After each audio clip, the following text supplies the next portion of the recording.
Minuit. Minuit, c'est vite dit minuit, avec le décalage horaire à minuit quoi? Minuit ici, minuit où? Mais non, c'est minuit ici.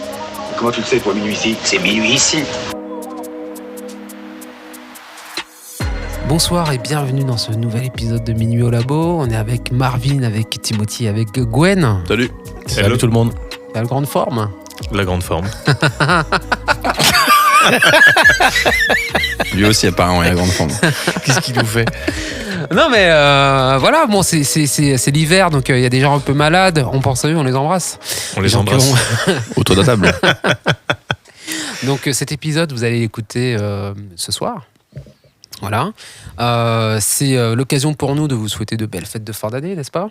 Yes. Voilà, en cette fin d'année. Et moi, j'aimerais tout de suite, là, vous balancer un sujet, messieurs. C'est le sujet du bilan. Voilà, bilan de fin d'année. En tant qu'entrepreneur, je trouve que c'est intéressant et important en fait de faire ce bilan. Donc, qu'est-ce qu'on arrête?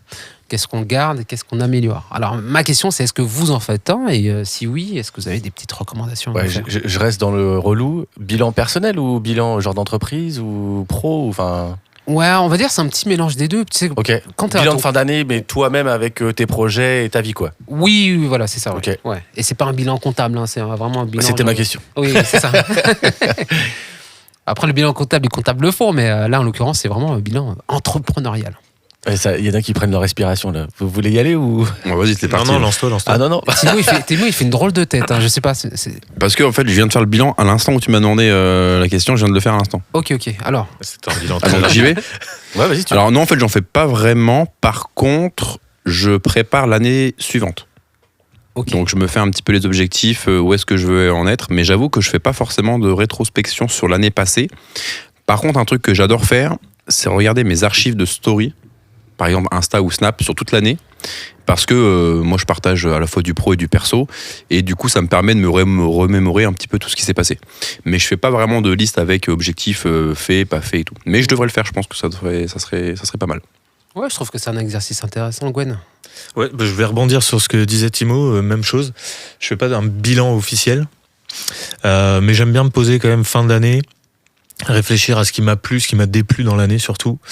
Et je fais même un parallèle, on va dire, avec la vie réelle, mais plutôt à l'instant T, quelles sont mes envies et mes ambitions pour l'année prochaine.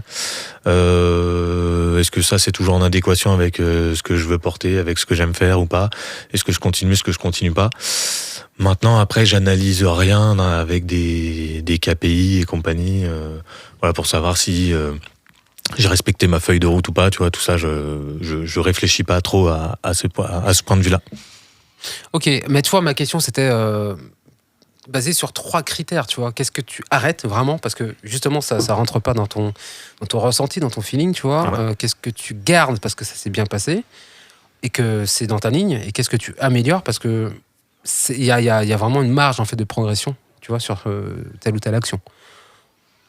Tu veux que je réponde là par rapport à mon année ou Non, c'est non, en... enfin, bon, je sais pas. Alors, toi, c'est ta façon de faire. Ouais, ces 3 catégories-là. À mon avis, il faut que tu déroules un peu parce que j'ai l'impression que c'est Ok. ta vision. C'est toi qui veux raconter en fait ton année. Allez, Non, mais je voulais dis-nous déjà ton bilan. partager ça avec vous, le fait de faire un bilan en fin d'année. Si vous avez écouté les Dynamineurs, c'est quelque chose qu'on a pu faire avec Audrey fin 2024, donc ça fait déjà un an. Et je trouve vraiment intéressant en fait de se poser là et de se dire, ok, par rapport à l'année que j'ai passée, dans quel état je suis, même physiquement, en termes d'énergie et tout ça, quoi. Et puis, justement, avec ces 3 critères-là que je vous ai présentés, c'est qu'est-ce que j'arrête? Moi, par exemple, je sais que j'ai initié des choses pour changer de statut, parce que le statut actuel ne me convient pas du tout. Et donc, du coup, j'arrête. Voilà. Il y a des choses que je vais garder, comme certains partenariats que j'ai engagés cette année, qui fonctionnent bien, et puis des choses à améliorer aussi. En l'occurrence, qu'est-ce que je peux améliorer? C'est mes process, en l'occurrence, ou ma gestion de projet. Voilà, ça c'est exactement le genre de choses qui permet de se poser. On prend une feuille, un papier, un stylo, et on se dit tiens voilà, ça je vais arrêter parce que. Et puis en face, on peut donner aussi les raisons. On peut aller un peu plus loin, dire pourquoi est-ce qu'on arrête, qu'est-ce qui ne nous a pas plu. Tu vois, ça me permet de rebondir sur ce que tu disais, Gwen. Ce que je garde, parce que vraiment, je suis enjaillé, je kiffe et c'est vraiment en fait ce que je suis venu chercher en tant qu'entrepreneur. Et qu'est-ce que j'améliore? Parce que là, je sens qu'il y a une marge de progression. Je peux vraiment en fait aller chercher plus, aller chercher mieux, voilà, en termes qualitatifs. Alors désolé pour les scooters si vous les entendez. On est en mode urbain ce soir.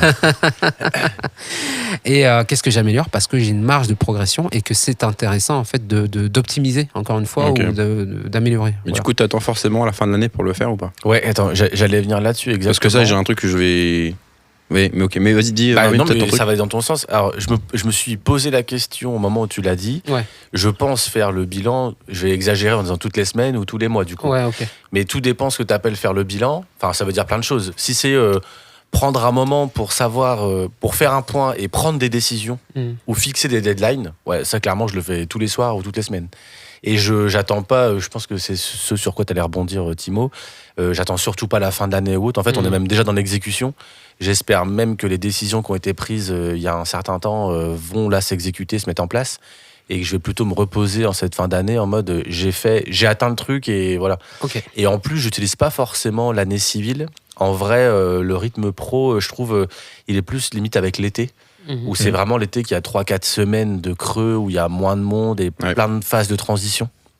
Alors que là, en vrai, allez, on a 5 jours pour se reposer, entre le 25 et le 1er, on se repose et terminé, quoi. Ouais, bien sûr. Et du coup, c'est la pire idée, c'est de prendre des... parce que là, je me suis dit, il y en a un qui va sauter là-dessus, prendre les bonnes résolutions. Ah Ça, c'est non, le pire, Ouais, tu vois. Voilà. justement, c'est ça. Ah non, Je non. pensais à ça, moi. Ouais. Ok. Non, c'est absolument pas ça. Par contre, c'est intéressant, tu vois, ce que tu dis, Marv, parce que moi, par exemple, c'était fin d'été de cette année. Il y a plein de choses que j'ai changées, que j'ai mis en place sur le dernier trimestre de l'année parce qu'en fait, ça allait plus.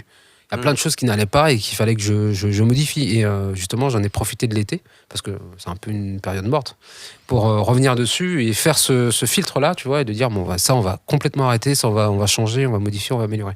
Donc, ouais, en fait, pour te répondre, c'est pas quelque chose que je fais essentiellement en fin d'année. Finalement, je le fais pas forcément tous les trimestres, mais à minima tous les semestres, finalement, 2 fois par an. Mais je trouve intéressant de faire ce truc en fin d'année quand même. C'est bien, ça n'a rien à voir avec les résolutions quelque part. Hein.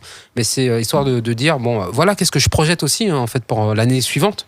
Tu vois et Non, mais l'exercice est intéressant, c'est sûr. Après, la question, c'est est-ce que.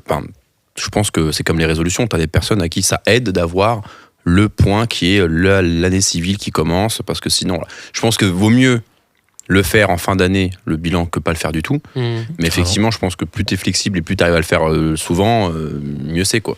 Sans non plus T'es en tomber train de dans le dire truc. que ça dépend des gens, quoi. Ouais, Ouais, mais c'est important de le dire. Attention à toi. C'est important de le dire, Timo. Non, en fait, non, ça dépend pas des gens. Je pense que c'est mieux, j'assume le fait de dire que c'est mieux de pas le faire et de pas attendre ce jour-là. Mais si jamais c'est ça où tu fais rien, C'est le vas-y, moins attends pire. la fin d'année. Voilà. C'est comme les résolutions. Moi, une des résolutions que j'ai prises, c'est justement de ne pas prendre de résolution, de ne pas attendre le 1er janvier pour en faire. Et je trouve que les résolutions qui sont prises pour les nouvelles années ne tiennent pas.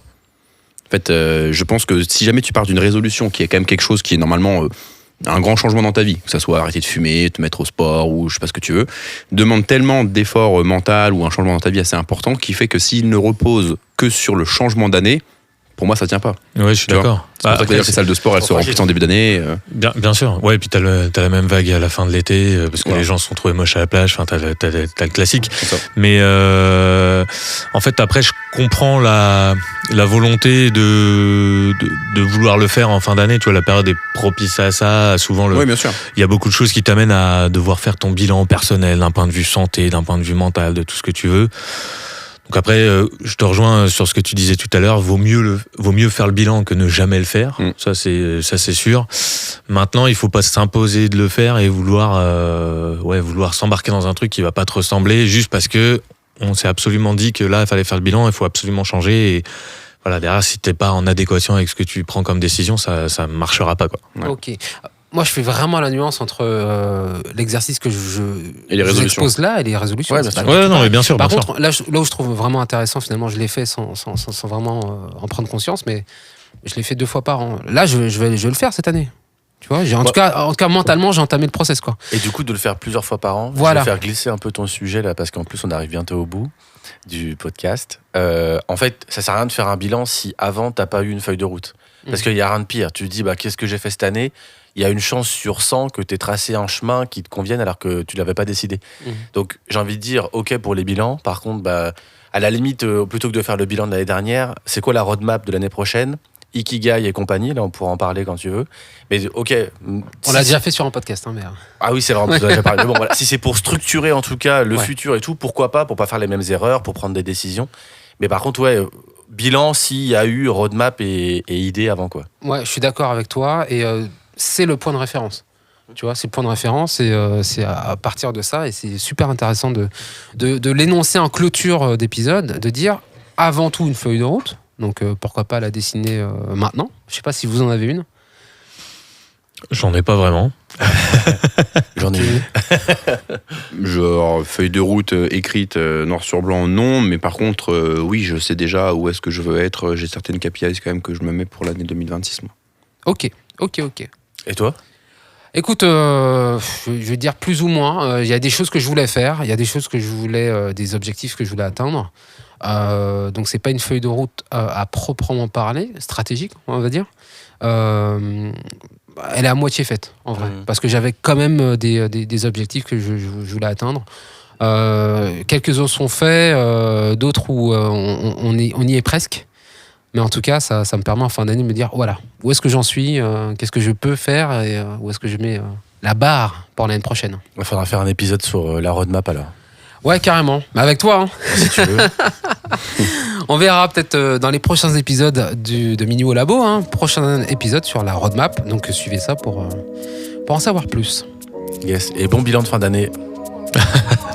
Et puis Passez de bonnes fêtes. Et bonne fête à tous. Rendez-vous l'année prochaine, 2026. Ciao. Bye.